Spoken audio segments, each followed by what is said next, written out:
Os Arquivos Magnus.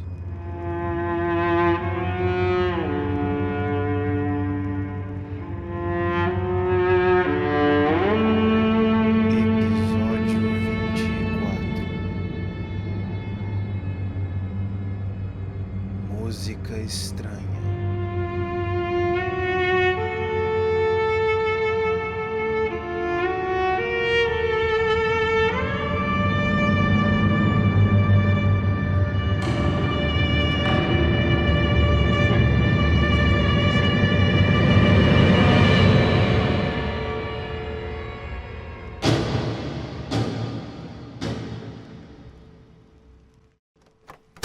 Depoimento de Leanne Denikin, sobre um órgão calíope antigo do qual ela foi dona por um breve período em agosto de 2004.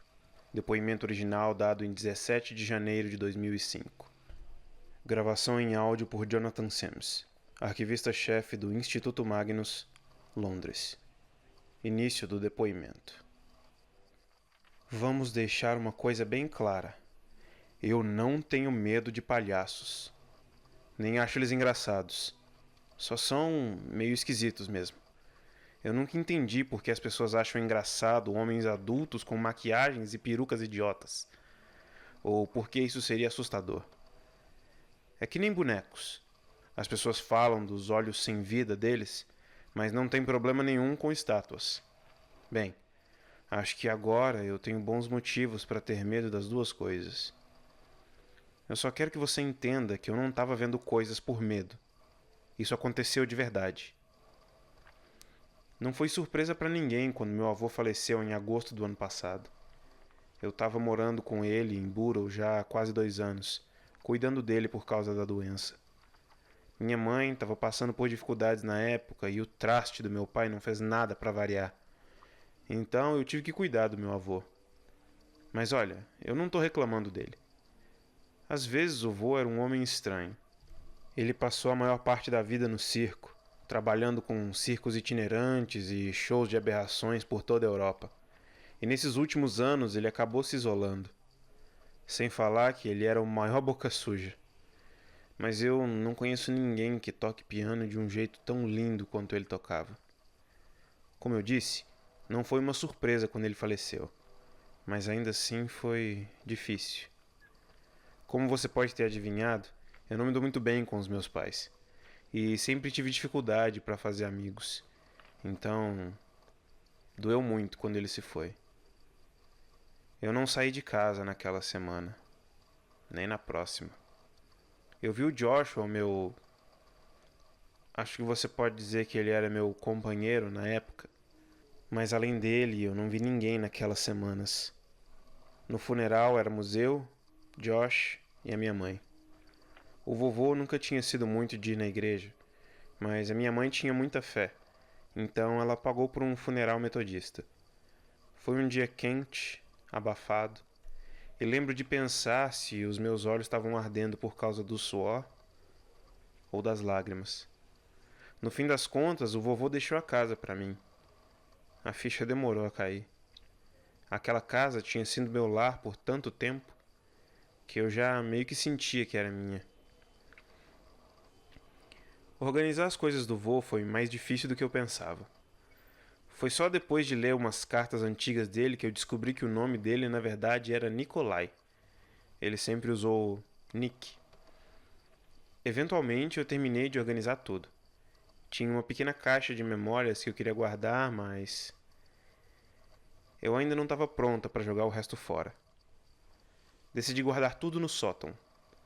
Eu sabia que a casa tinha um sótão, mas eu nunca tinha entrado lá. Sempre ficava trancado. Não era um mistério nem nada, é só que o vovô não precisou de nada do que estava lá dentro enquanto eu morei com ele. Ou, pelo menos, era o que eu pensava. Foi só então que eu percebi que nunca tinha entrado lá. O mais irritante foi ver que nenhuma das chaves que me deram abria o cadeado. Procurei na casa toda por essa chave, mas no fim tive que abrir com um alicate que achei na garagem. Também tinha uma escada na garagem, então foi fácil subir pelo pequeno buraco quadrado. Percebi então que eu não tinha uma lanterna, e lá era muito escuro. Mesmo sendo verão, o sótão era frio, quase gélido. Eu pensei em descer e buscar uma lanterna e um casaco, mas logo percebi que tinha encostado com algo que parecia uma daquelas cordas de puxar. Eu não resisti e puxei. Então uma lâmpadazinha fraca e pequena veio à vida, e eu vi o que tinha lá dentro. A primeira vez que eu lembrei desse sótão, fiquei irritada. Achei que teria muito mais coisa lá em cima, que levaria mais dias para organizar. Mas quando eu acendi a luz, vi que estava quase vazio. As únicas coisas que tinha lá dentro eram um baú velho, um banquinho e um órgão calíope vermelho claro. O teto era mais alto do que eu esperava também. Consegui ficar de pé sem ter que abaixar a cabeça para andar lá dentro. Andei lentamente até o antigo órgão a vapor.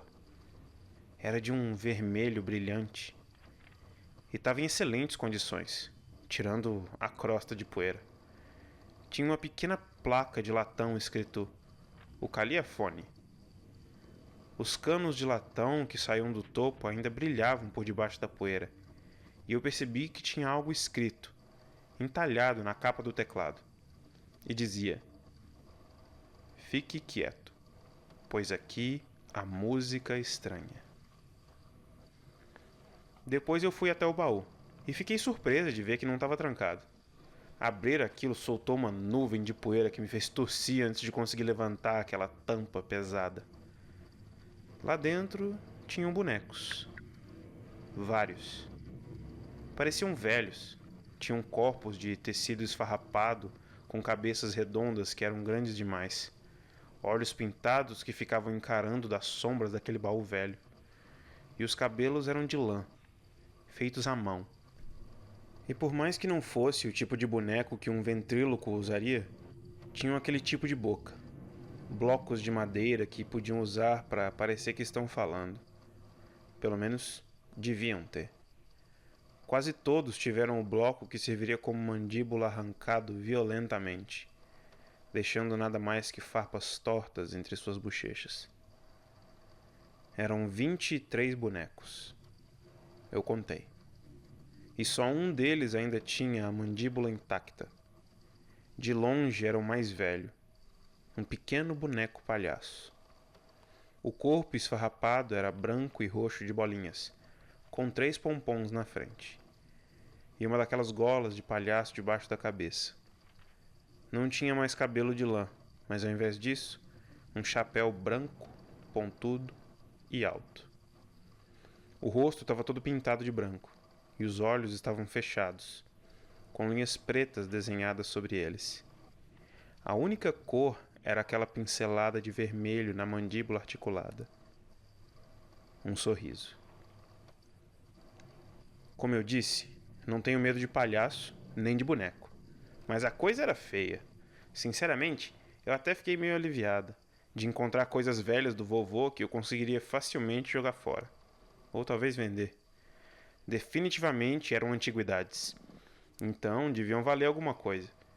De qualquer forma, eu coloquei o boneco bizarro de volta na caixa e fechei a tampa. Eu definitivamente fechei a tampa. Voltei pro Calíope. Achei que fosse Calíope. Sasha, você voltou cedo. Pensei que estivesse tentando acessar os relatórios da polícia do caso Harold Silvana. Tentei e consegui. Até que foram bem úteis. Ah, bem. Bom trabalho.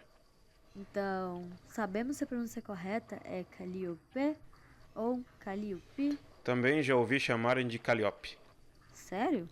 Quem? Americanos. Ah, Até onde eu sei, não existe uma pronúncia correta.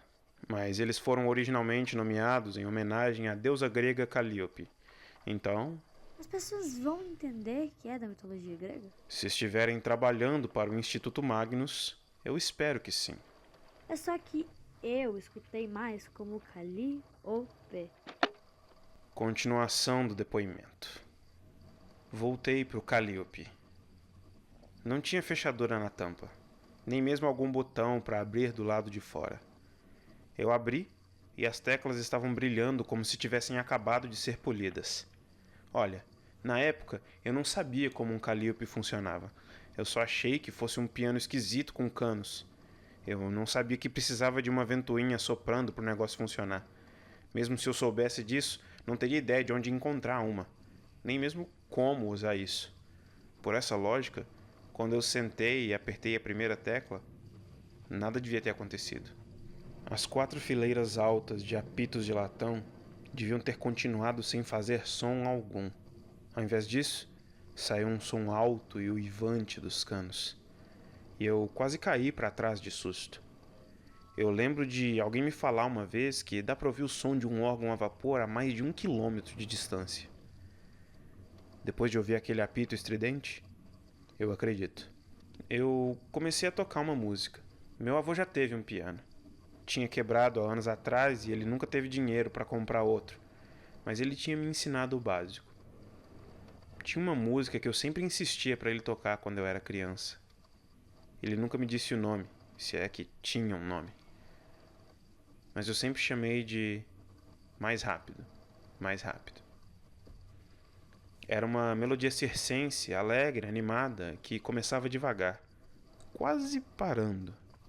Ia aumentando o tempo, ficando cada vez mais rápida, até que os dedos do meu avô pareciam mais um borrão.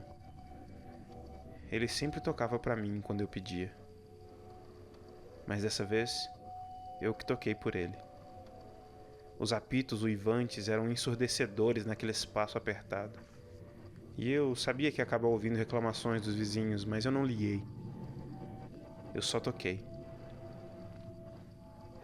A música ficava mais rápida, mais frenética, e eu podia sentir alguma coisa crescendo dentro de mim. Era como se o final do sentimento de perda pelo meu avô estivesse fora do meu alcance. E se eu fosse mais rápida, se eu tocasse com velocidade o suficiente, podia finalmente acabar com aquele sentimento. Mas meu dedo escorregou e a música logo virou uma cacofonia sem sentido. Eu nunca fui tão boa quanto o Vonick. Sentei lá em silêncio por um minuto, mas quando eu levantei para sair, vi que o baú estava aberto e o boneco palhaço estava deitado em cima dos outros. Mesmo com os olhos pintados ainda fechados, eu senti que ele estava olhando para mim. O sorriso parecia um pouco mais largo que antes. Eu fechei o baú e desci pela escada.